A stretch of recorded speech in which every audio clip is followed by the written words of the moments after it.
Okay, ఈ cinema 10 ఏళ్ల తర్వాత వర్క్ అవడానికి ఏ అంశాలు అనుకూలించాయి అంటారు? అన్ని అంజలి 50వ సినిమా అవటం కూడా గొప్ప. అంటే అంతకన్నా యాదృచ్ఛికంగా జరగటం, అంతకన్నా యాదృచ్ఛికం ఏమి ఉండాలి చెప్పండి.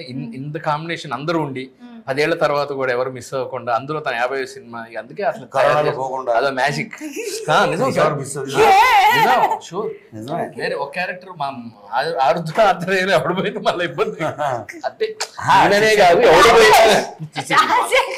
నాది శంకర్ది త్రోట్ క్యారెక్టర్ పక్కనే. ఇప్పుడు వీడికి ప్రతి డైలాగులు మేము అనుమానం పుట్టించింది మేమే, అనుమానం కలిగించింది మేమే, భయపెట్టింది మేమే బయట నుంచి. వీడిగా భయం ఉండదు. సో వీడు అర్థం ఏం చేద్దామంటే సలహాలు ఇస్తున్నాడు. కాబట్టి రోడ్ ముగ్గురు అలా ట్రావెల్ అవుతుంది సినిమా అంతా.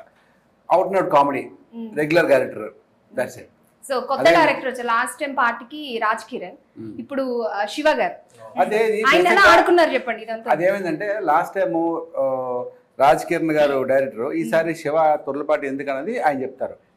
ఏదైనా చెప్తున్నారేమో అనుకున్నాం మేము. ఏలేదు రాజకిరణ్ చెప్పుంటే తెచ్చేసా, వీళ్ళు చెప్పినట్టున్నారు, అందుకే ఇది స్టార్ట్ అయింది. అంటే తను కట్ చెప్పాడు.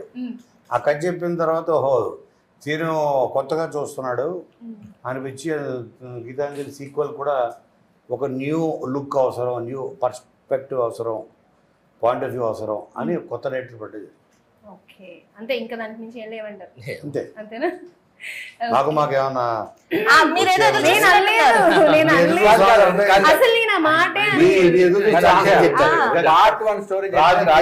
నాకు పడదు. అతని నెంబర్ బ్లాక్ చేశా, అతను ఈ సినిమాలు అని మాత్రం అనుకోకండి. పార్ట్ 1 కదా ఆయన చెప్పారు, పార్ట్ 2 కదా ఏం చెప్పారు. అంటే